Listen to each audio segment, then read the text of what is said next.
You're listening to Inclusive AF with Jackye Clayton and Katie Van Horn. Hello, hello, hello. Hi, Jackye. Hola. Hi. How are you doing? I'm awesome. How are you? You know what? Can I just tell you, I'm finally okay. All I needed in life was to know where everybody was. Okay. Legit, as our millions of fans know. Millions. Hannah, aka Clayton, has been in NYC, and they were, living their best life. And literally, they came home Saturday, unpacked. I got in bed and started weeping like Schindler's List. I finally figured out, I was like, I think I've been holding my breath for 3 months. Like, while they've been gone. So I feel much better. Okay, good. Just because it's an hour and a half instead of a 2-hour drive, 5-hour plane ride, 2-hour Uber. So yes. That being said, that happened, and the puppy ate the pee pad while we were gone. So, it balances all working out. It's all coming together. Yeah, I can't say that I have slept and like a good night's sleep because it's the dogs and the cats and the everything. So, but Jackye, we have a very exciting guest today. I don't know if you know this, Jackye, but I do. You might know it since they're on with us. Yes. So Helvetikah Blak is joining us today. And Helvetikah, we would love for you to introduce yourself. First of all, where are you physically on the earth today? Right now, physically on the earth, I am in Waco, Texas. Technically I'm in China Springs. So I'm like essentially in Waco, but like for all intents and purposes, I'm in China Springs. That's like where my address is. Okay. And then in the next like month or so, I will be moved to the Windy City. I'm moving to Chicago. So that's very exciting. Exciting. So That's excited. awesome. So excited for you. Yes, I'm very excited. Thank you. Tell our listeners a little bit about you. And, we are excited to have you. So would love you to share a little bit about yourself. Thank you. I always like to say that I'm a writer, drag queen, socialist, icon extraordinaire. I am 21 years old, or almost, and I am a non-binary person. I'm a trans non-binary person. My pronouns are they, them, out of drag, but I do prefer she, her when I am in drag. And essentially, I have 2 associate's degrees, one in political science and one in psychology, and I decided to use those for drag instead of what they are typically used for. I believe that Black trans people are divine beings, and I love to navigate life with this divinity in this way that I get to scope out and make sense of what gender is and how it exists and how it kind of weirdly, like, despite not being real because it's a construct, how like race and gender both being social constructs, how they, in a weird way, both like brighten up my life as a trans person, but also plague and dim it. And I like to navigate those things and dissect it and like see where it gets me. And right now it's gotten me to drag, and I really love drag, and I love art and also politics. And I think that drag is inherently a very political art. And so I feel very inspired and driven at this moment to like use drag to navigate those issues in the world. Awesome. So do you perform in drag? I do not perform yet. Okay. I'm actually, I take photos, I sew, I think I'm a very stunning makeup artist. And I love to collaborate with my friends. My future roommate, and my like drag lover, Finn, is a very beautiful drag artist. And so lots of my art that I make with like Finn or my other friends, or even just on my own, is usually photo based. But I did get to record some performances during the pandemic for like digital drag purposes.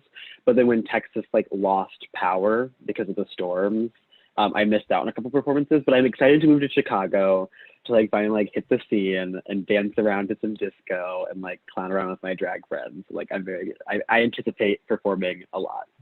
I was going to ask you, because right at the time, it's like you're launching up and then pandemic. How do you think like the wah, wah, yeah, it's like, yeah. How do you think the pandemic has affected drag overall? Like, what has been the major change? I think the queer people, I think more than any people, community is what brings us together. It's what builds us up. It's what lifts us through. I think about all of I actually spent a lot of time during the pandemic very sad for queer people who did not have access to other queer people, because sometimes queerness can be very lonely, especially in places like Waco, Texas. So like the ability to like see my so like the ability to like see my friends, it shot down drastically, and I was like, this is actually very hard on me. And so and what is good about drag? It's that it's this art that is incredibly personal to the performer, but is easily accessible to anybody because anybody can watch and participate in the art of drag. But when you say you can't go to clubs, you can't touch performers, you can't tip the dollar, you can't put on the heels and go shimmy around with your friends and be gay and merry, when they tell you that it's restricted to your home, it pulled a lot of life from the art form, is what I seem to have found amongst all of my friends who were having issues with it. And I think it was just a very weird predicament where like queer people were like, for the first time in my life, I cannot sink into my community, at least in person. Not only is queerness built on community, it's also it's built on sex.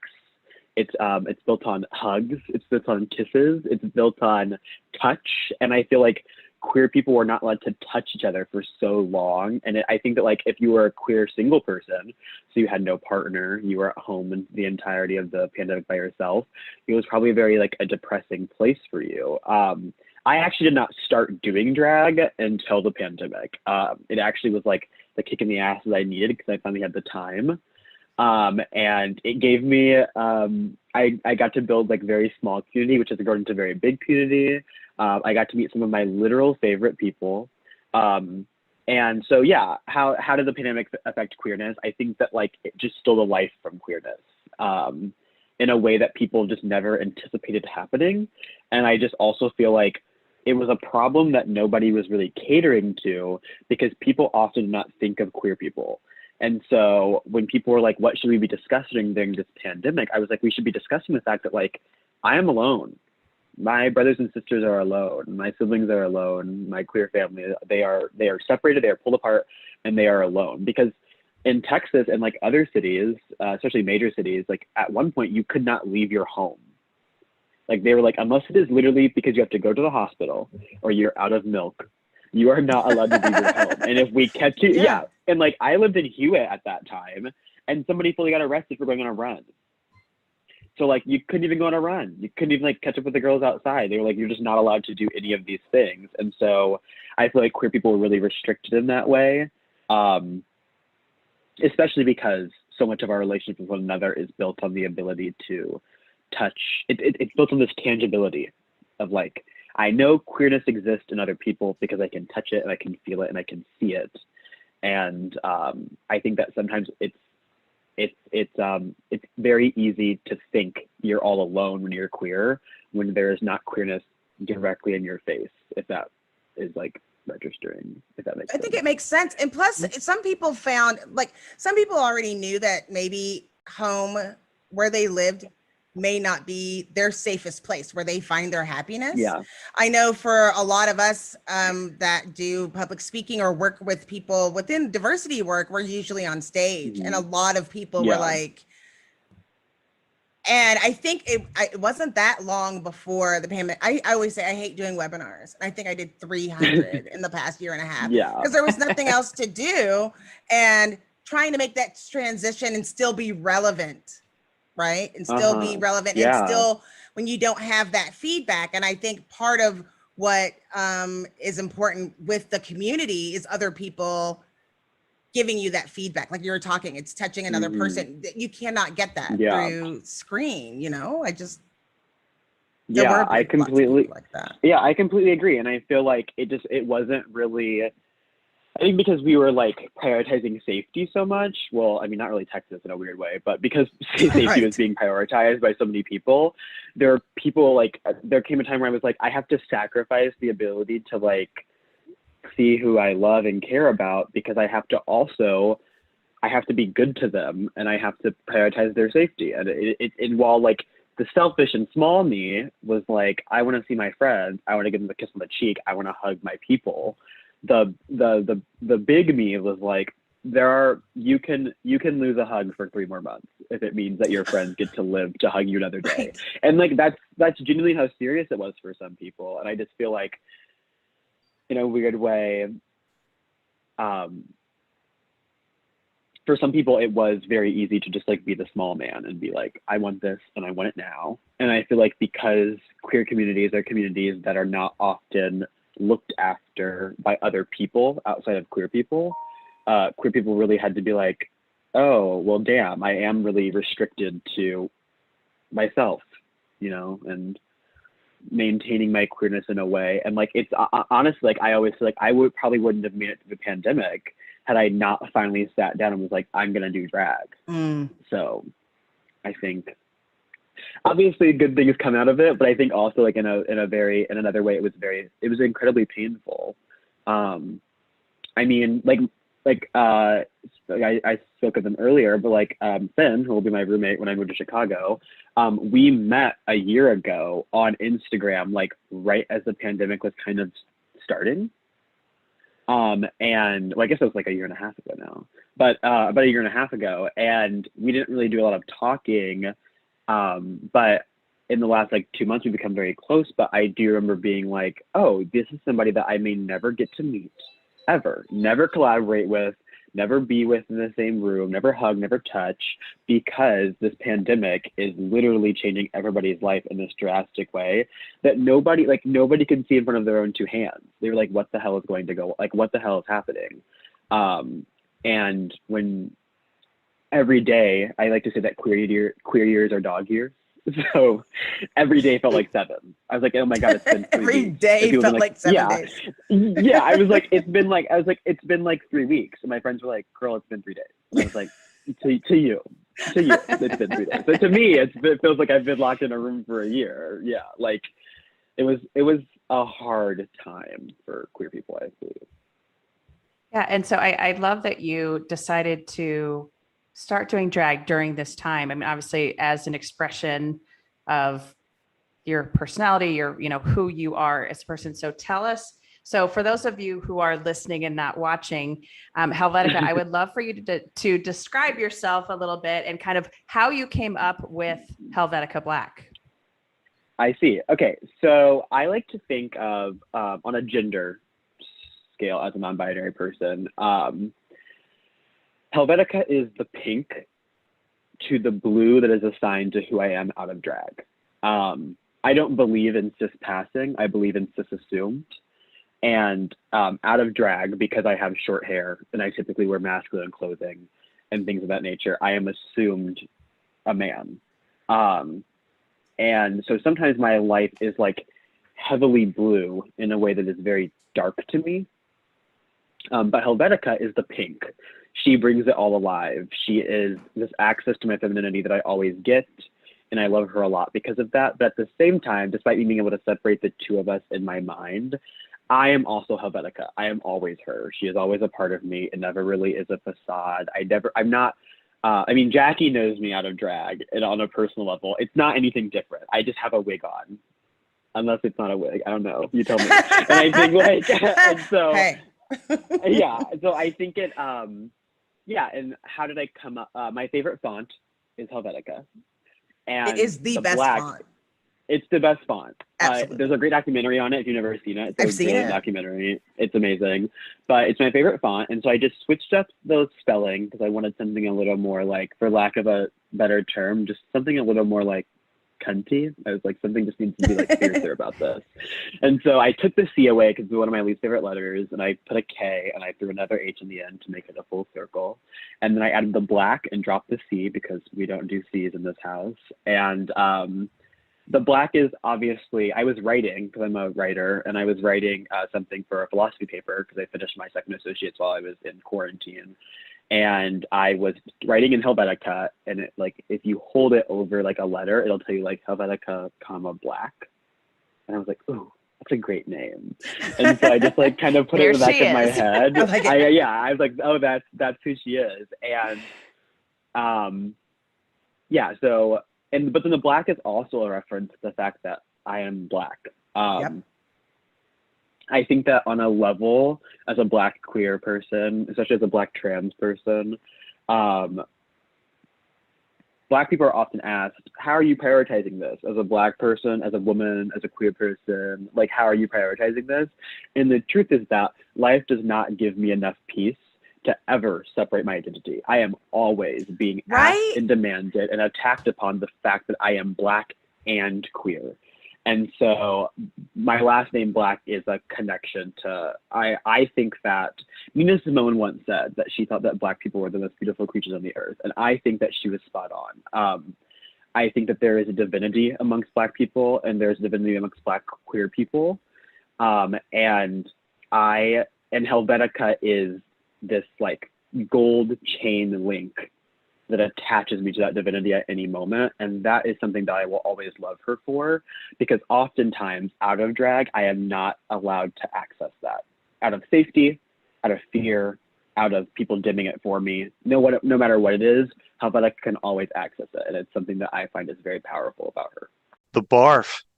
Breaking news, acquisitions, research, funding. It's the week that was. It's a wonderful way to catch up on the week that was the week prior, kind of a John Oliver-esque type of show. Ryan and I pitch each other's stories. We laugh. It's fun. You can watch it on YouTube, but you can also subscribe to the podcast. Give it a listen. Give it a look. Thanks. I love that, especially in freaking Waco, Texas, has a way of just smacking you down anyway. Like, it doesn't matter. Yeah. Right? Agreed. Like, I agree. You're always whatever it is. It's just that small. Like, you can really be feeling yourself, and you go to HEB and then throws everything out the window. And it's interesting how someone says, how do people expect, like you were saying, I am Helvetikah Blak. I am, and then, but people are saying, oh, but I'm not talking to Helvetikah. No, you always are. It's a part of me. Yeah. Or someone said to me once, I said, everything that comes through my mouth is from the lens of a Black woman. We could be talking about fruit. It's a Black woman talking to you about fruit. And they were like, I never thought of you like that. It's like, well, yeah, I should. Yeah, right? I think it's actually a very important thing that I am always very happy to tell people about, is that marginalized groups that are also white have the, like, whether that's a woman or a queer person, typically speaking, have an ability to pull it apart, to be like, today I answer as a woman, today I answer as a white person, today I answer this as a gay man, and tomorrow I answer this as just a white man. And queer people and Black people are, especially like just Black people, I think over any other group, marginalized group of people, are not given that opportunity. When a Black woman is critiqued, she is being critiqued as a Black woman, not as a Black person. It is like, there's a reason that there's misogyny and also misogynoir, because you cannot separate being a woman from being Black, because that is who you are every day when you walk the earth.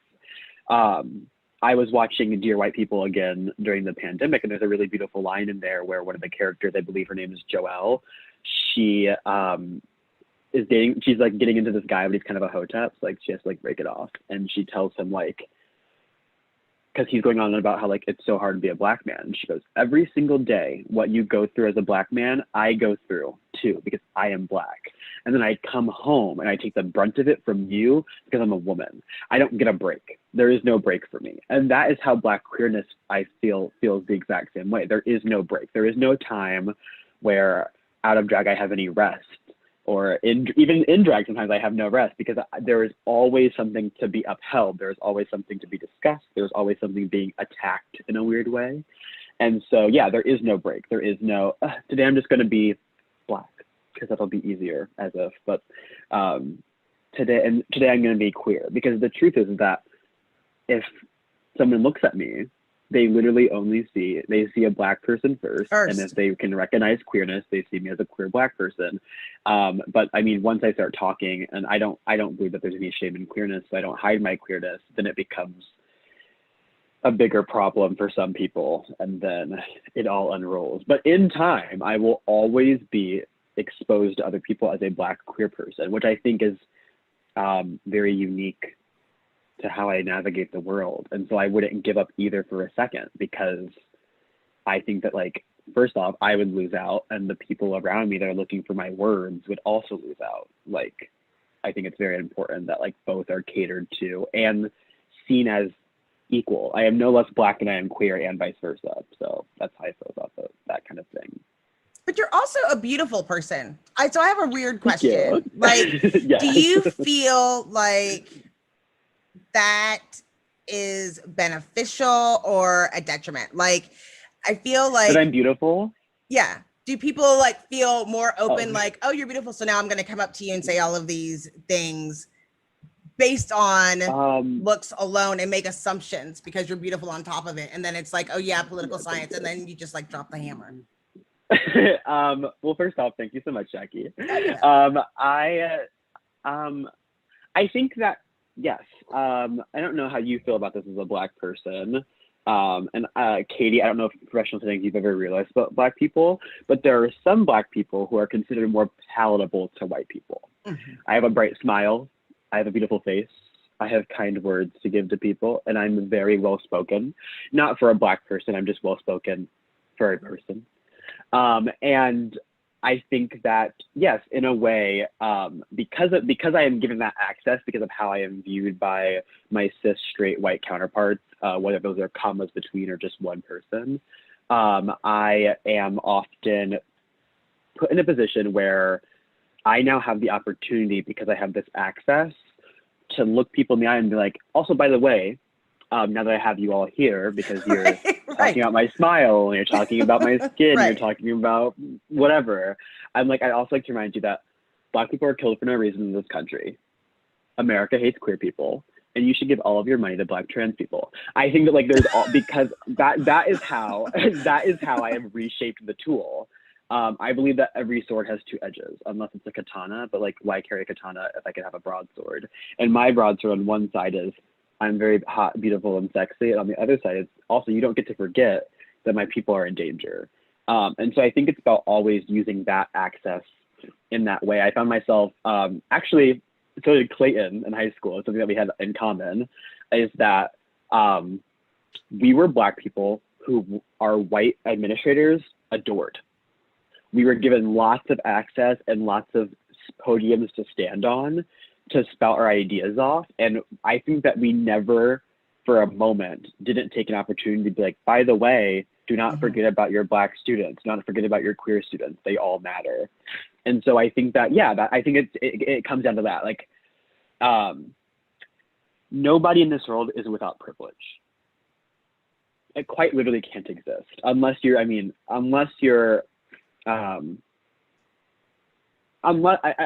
not even too dramatic, but unless you're literally the child born into Africa with AIDS and you die at the age of 2, everybody in this world has privilege that they can access. So I think about my privilege as a palatable Black person. How do I use that to uplift and celebrate Black people who are not found as palatable? Palatable. And then when it comes to, like, being cis assumed, I have to stand up for women. I have to stand up for queer people who look more femme, because I have this access because of how I am perceived by other people. And I think, so my biggest message sometimes to people is like, white people, if your Black friends are telling you shit is weird, believe them. Cis people, if your trans friends say shit is weird, believe them. Like, if women are telling you shit is weird, do not for a second say, what do you mean? Just believe them. Because nobody in this world chooses victimhood. It's a very hard thing to get out of. And I think even as Black people in America, sometimes we're just innately seen as victims in a way that is bad for us. And so I think that, like, if there is privilege to be used, use it. And otherwise, like, why even have it? Unless, and if you're only using it to make your own life comfortable, I believe you're doing the wrong thing. I think that's that's such a good point. And I love the idea that you need to leverage whatever that privilege is that you have. Yeah. But also we talk about this quite a bit on this podcast because it is something that we know comes up in so many different parts of our lives. It's listen and believe. It's that, that second piece of like, not just listening, but also validating the experience that person has. Whether you've had that experience or not, this is their perception. This is their experience. This is what they are going through. And I think that's the piece that folks sometimes miss is that believing part. As a trans person, as a Black person, this is what I have experienced, or this is what is happening to me every single day. And being able to say, I don't know that experience because I have not had it, but I believe that this is what you're living through. This is what you're experiencing. So I just think that's great. Like, thank you. Cause I think that's a great and valid point that folks forget sometimes. I always say you have to assume their truth. That's what's annoying is that, and this is what happens that I get really triggered. So, I'm a Black woman and I say, Chris said something that was inappropriate and racist. And then they turn it into a threat over somebody who already knows what it's like to be marginalized. Like, are you saying they're a racist? Should we fire them? Right. And then you're just like, because of being all of the things that you've experienced, you don't want somebody to lose the livelihood for their whole family.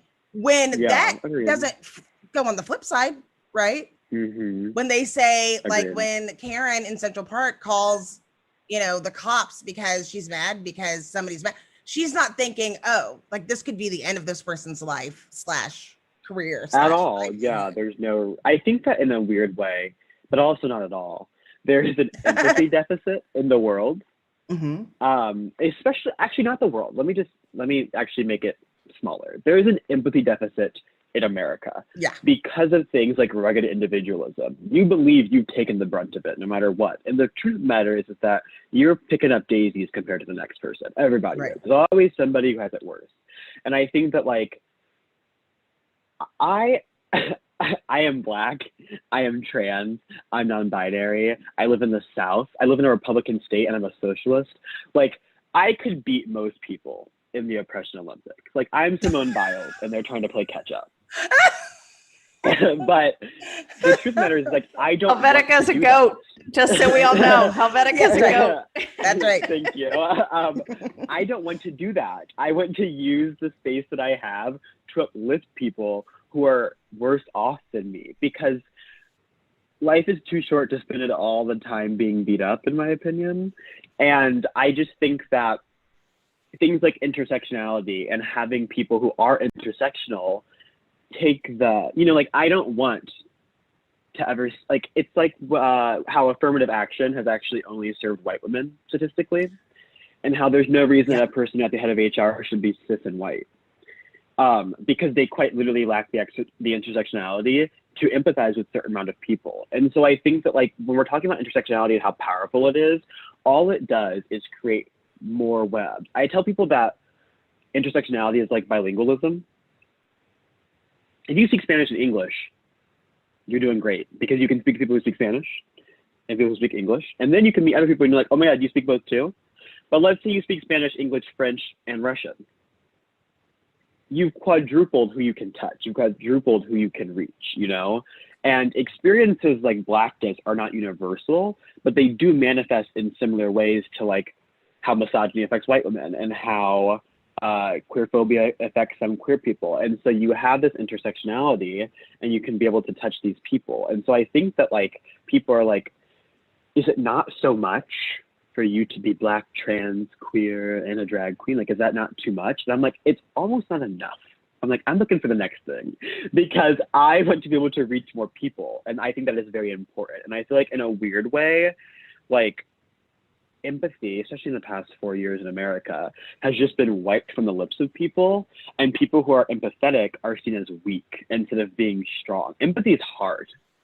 to know your own stuff, but also take on other people's and look out for them and teach them and help them navigate. It is a very hard thing. And so I think that like all we should be doing right now in this weird way is like flexing this muscle of empathy and learning how to look after other people and how to open doors for other people. Why would you climb up the ladder and pull it up after you when you see a line of people who look just like you? And I think that like America teaches us to pull the ladder, that if they want it bad enough, they will build their own ladder and climb over the wall. And it's like, I don't think you understand that some people have never seen a ladder. They don't know what it does. That's right. They don't know how it works. And I think that like, I think we just need to get to this point where people are normalizing. Actually, let me not say normalize because it's such a buzzword right now. I think that we should destigmatize leading the ladder behind, helping people up. I realize that nepotism is really celebrated amongst like rich, affluent white people, but it's really looked down amongst like immigrants and Black people and queer people. They're like, how dare a gay man?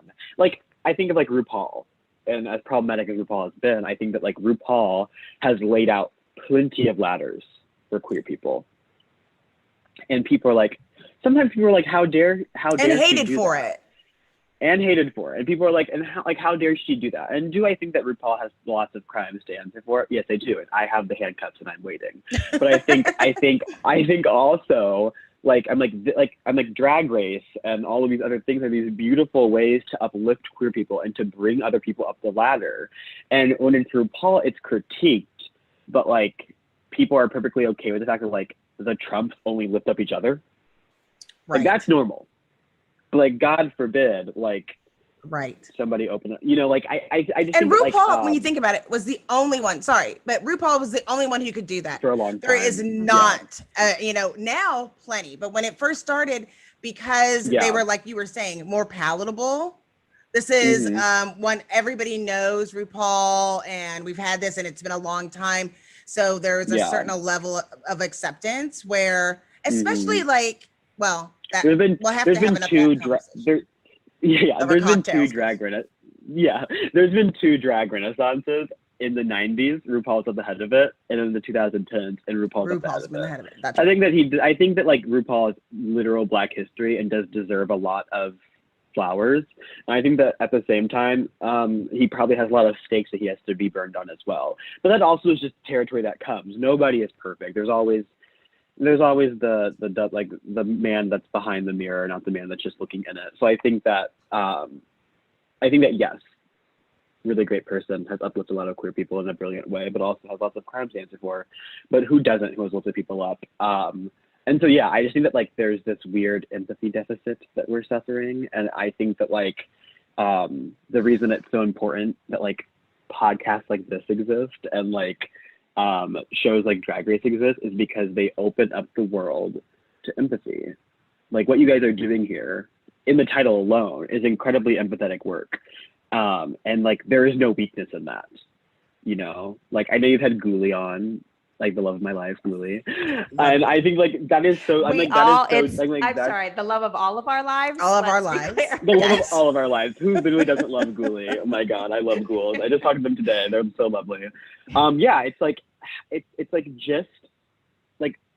just like something like this is what, these are the conversations that have to happen. And whether it's being recorded on a Zoom meeting, or whether you're literally like chewing on a breadstick in the hallway at work with like your server friend, you're like, girl, what the fuck is going on? Like, even if it's something as simple as that, it is still an incredibly beautiful thing. And I think that people should not be as scared to speak in this weird way. There's people who are like not afraid to say anything, and there are people who are afraid to literally pull up anything. The first thing I sit down at Thanksgiving and say is, who'd you guys vote for? You know, like I want the drama. I want the conversations to spill over. I want that kind of like that back and forth. I want that play. And I think that like the more those conversations happen, the more doors will be open for people, because just more will be realized. I think that like, how do you know what it's like to be a Black queer person if you won't let one talk, if you won't let one speak to you?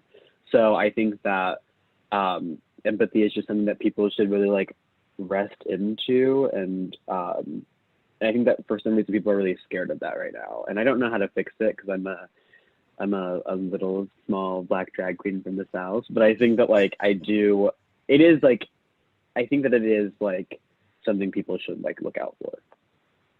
Well, It's just empathy. two things that you said there that I think are really important. It's you're saying, I like the drama. I like to push that. And there's power in that. There's power in saying, let's have that hard conversation, because whether you know it or not, Jackye and I kind of joke around about the influencer topic, and in a different way that I think a lot of folks are talking about it. We're not talking about taking pictures and, that kind of thing. We're talking about like, how are you lifting others up? How are you bringing others to the table, to the conversation? And to your point, giving them the mic to say, tell us the things, tell us the things that are, they're like sis assumed. That's a word I had not heard before. So thank you for sharing that one with me. I had that's a new one. That's why we do the show. I love that too. Yeah, that is very cool. Sorry, go ahead. Yeah, the power though that you are taking and using by saying, let's have those conversations, let's do this, let's show up in such a way, and let's be who we really are. And it's okay. And it's not scary. And, you're going to be on our YouTube channel. They're going to be able to see you. They're going to hear you speak and know that, yes, you are very creative. Yes, you have all of these things, but also you're just a human as well. Yeah. And that is a beautiful thing as well. Like, I think that's the piece that folks also, if I don't know someone who is Black, non-binary, transgender, all of these different things, they're like, oh, I don't know anyone like that. You're like, well, you probably do, but also here is someone, and it's not scary and it's not going to hurt you and everything, like, embracing that and being able to kind of see people for who they are as humans is critical. So sorry, Jackye, I know you're going to say something else. No, I just feel like I know that we're going to have a part 2, because there's the whole political side, and bringing that stuff I think is really important. Like, this is just the opener to Helvetikah Blak. Right. There's like, and that was the same thing with the thing that was funny with Ghoulie is that literally, if you've listened to our podcast, me and Katee never are lack for words. We were literally gagged. We were literally both sitting there like, and similar to you, it's like, oh, you're just, Clayton's friend, more words. Like whatever, you're going to go, eat fries and go like to the crick. No, because we live in Waco. Yeah. But she just said we're going to go have breadsticks at Olive Garden with the Alfredo or the whatever sauce. Literally. And so it's like, happen. Oh, and in a weird way, it's like, oh, thank goodness that there are people like you give me hope.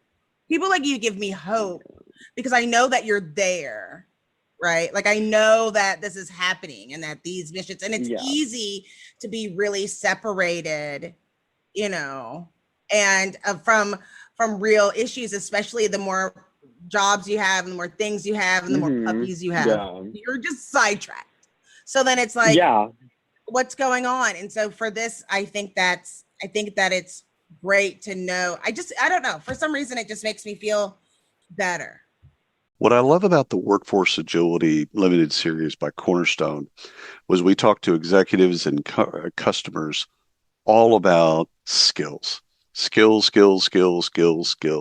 Cornerstone has a wonderful background in learning and development, training, etc. Their LMS is world class, but they've centered the business now, not just on that, like building upon that, but building upon how everything is moved to the skills economy. So check out the limited series called Workforce Agility, and you can get it wherever you get your podcast. And it's just a wonderful series where we talk to their executives on the shift of why, and also their customers that are using it. So check it out whenever you get a chance. Appreciate it. Thank you.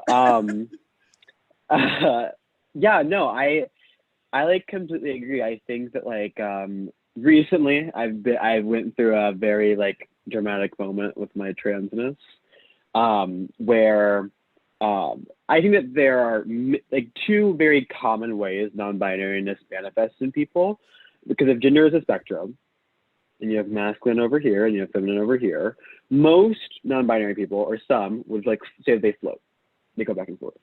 Some would say they're the dead middle. But for me and how I experience gender, I don't think there should be a spectrum, because I think a spectrum insinuates there is a way to cap at masculinity and cap at femininity. And there is no way to do that because they're not real. And so I kind of did away with the system. And then for a while, I was really feeling like, sometimes I was having these moments where it was so dramatic. I was like, if I was just a woman, that would be easier. Because this like weird in between was like really daunting on me. And I remember somebody told me, they were like, all people want is to feel seen. That's all they want. They want somebody who sees them and they're like, oh my goodness, you make perfect sense to me. You know what I mean? And I have queer friends, but they're not trans, so they can't ascertain my transness. They can't ascertain my non-binariness. And lots of them are also white people, so they can't ascertain my blackness.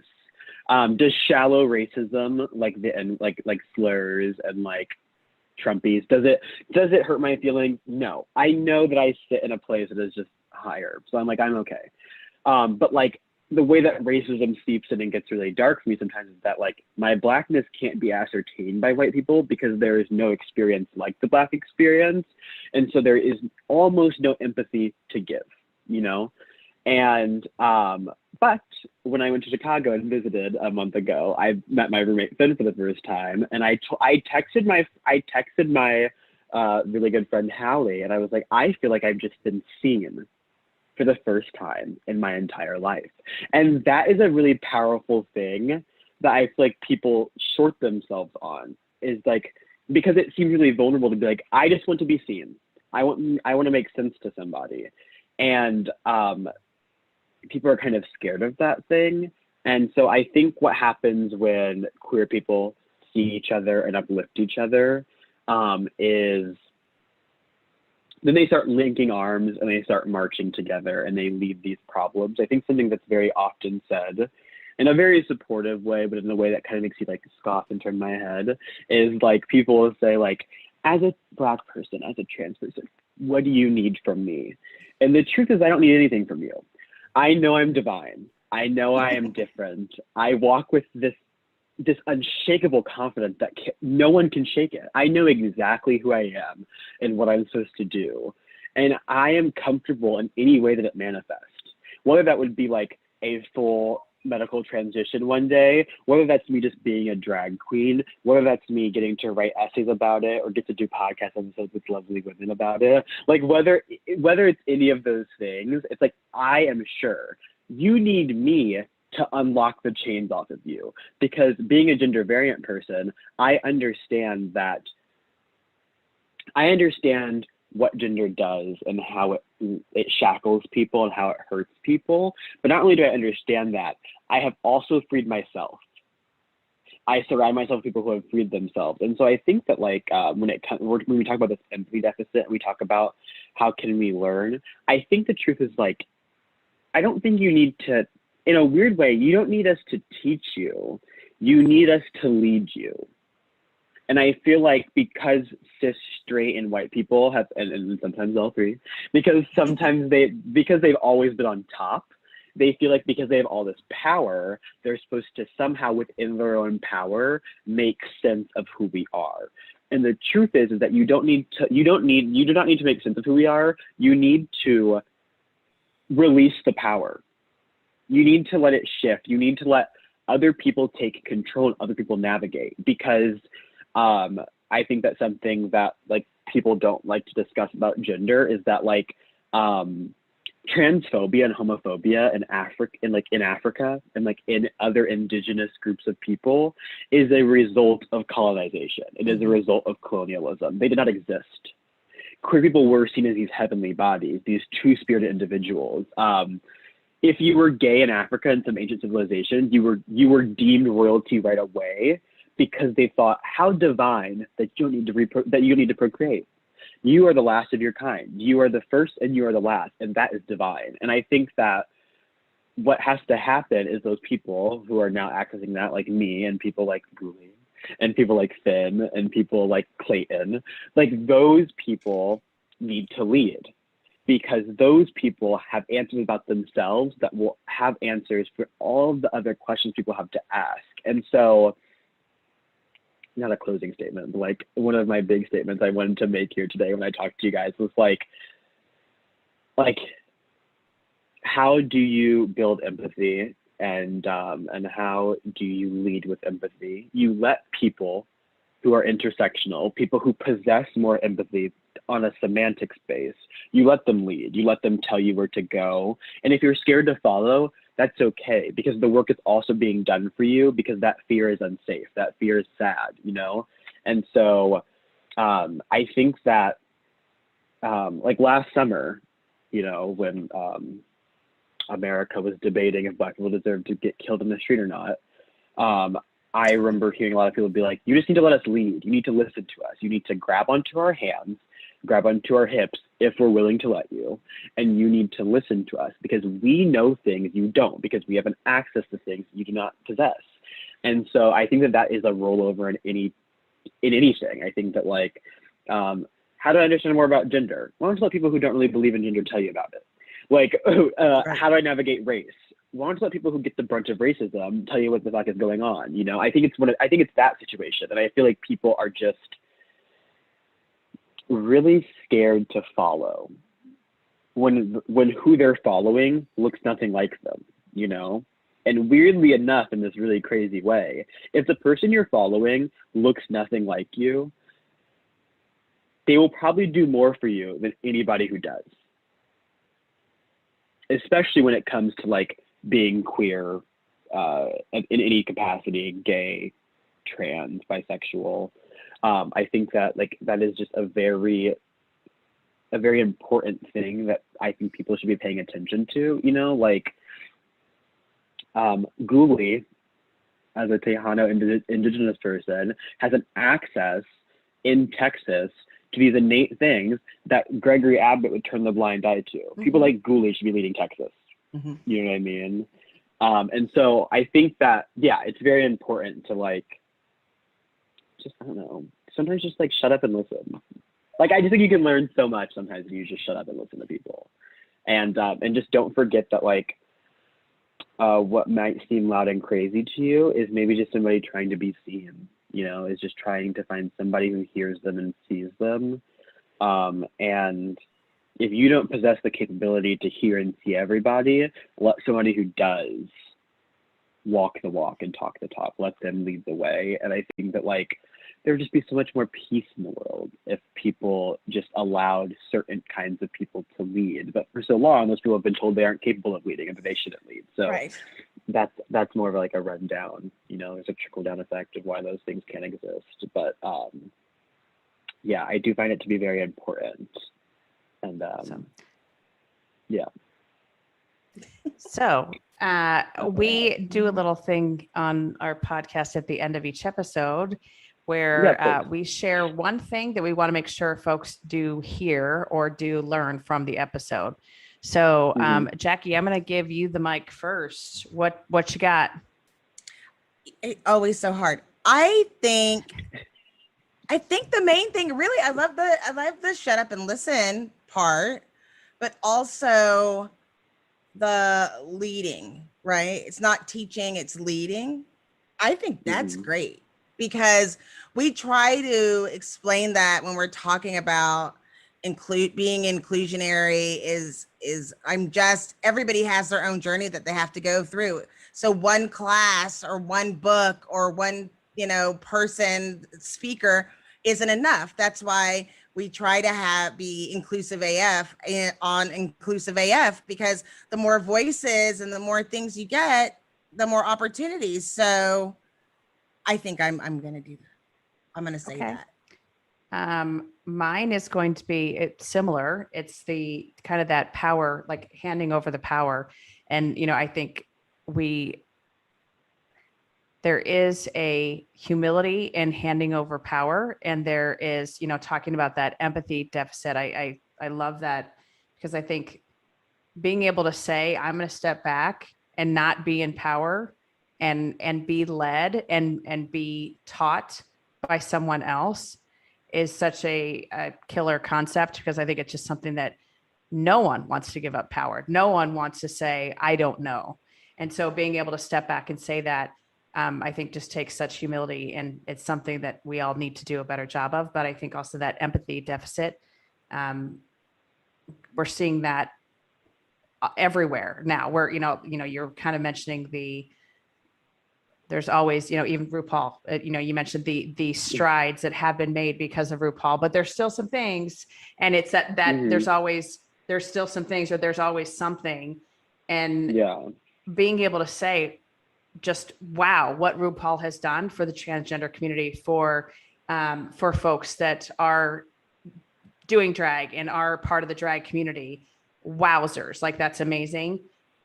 Mm-hmm. And like, I think that's the piece too, like being able to kind of be empathetic enough to say, hey, I can't sit here and say I'm perfect or I've always done the right thing in any way, shape, or form. So having that grace as well to say what strides people are making. I mean, the fact that we are having you on here and you're sharing so much about yourself that is personal. I really appreciate it. I'm going to stop talking now because I had like 100 things from this episode, but that's all. We have to have a part 2. I'm telling you. I still exactly. I never got to any of my questions. You guys are awesome. All right. What are we going to do?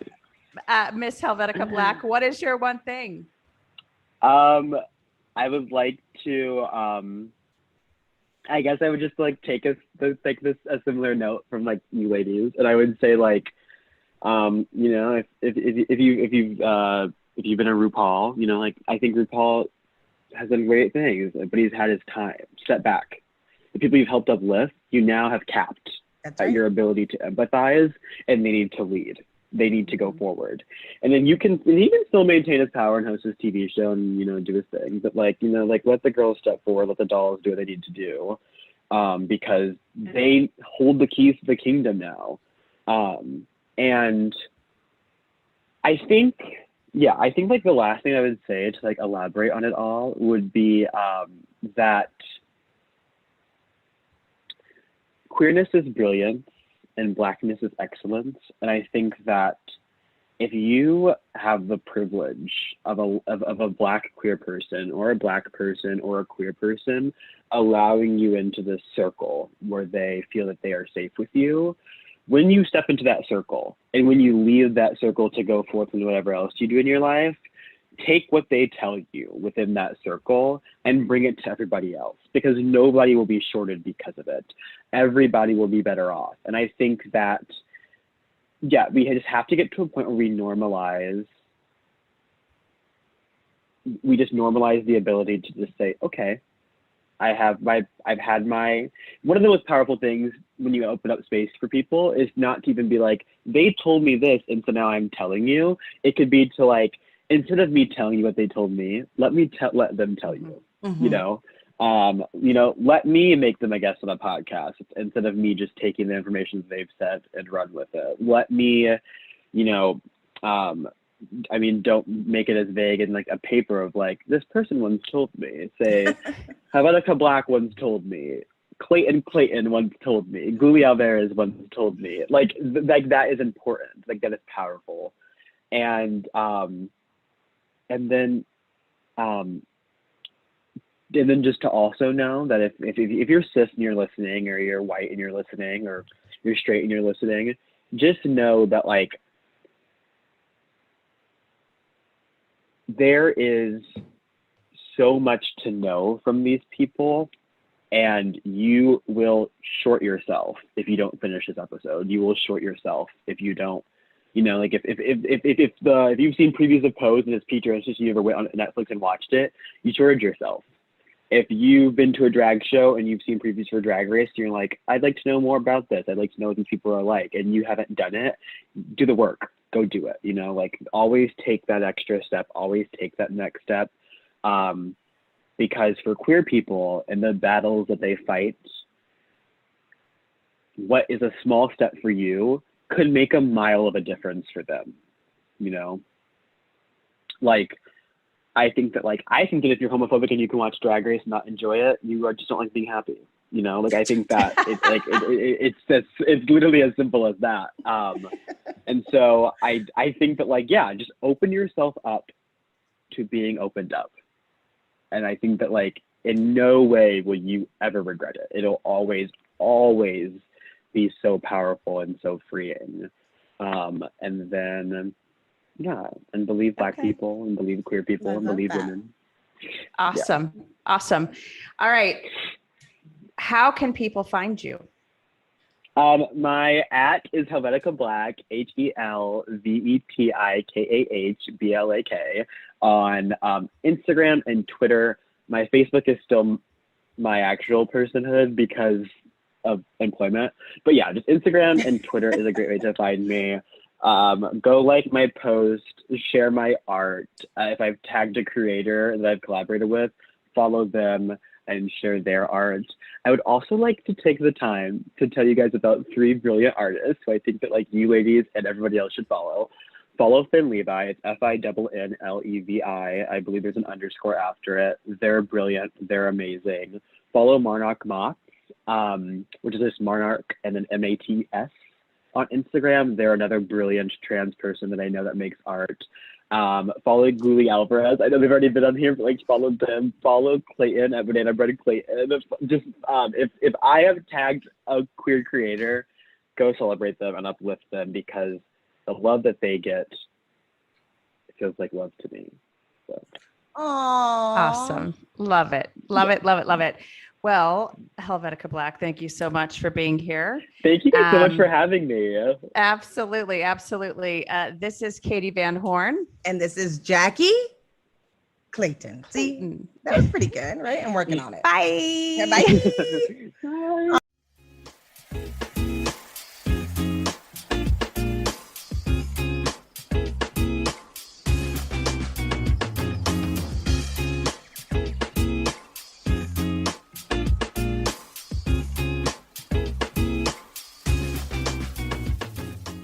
I get it. The podcast just isn't enough.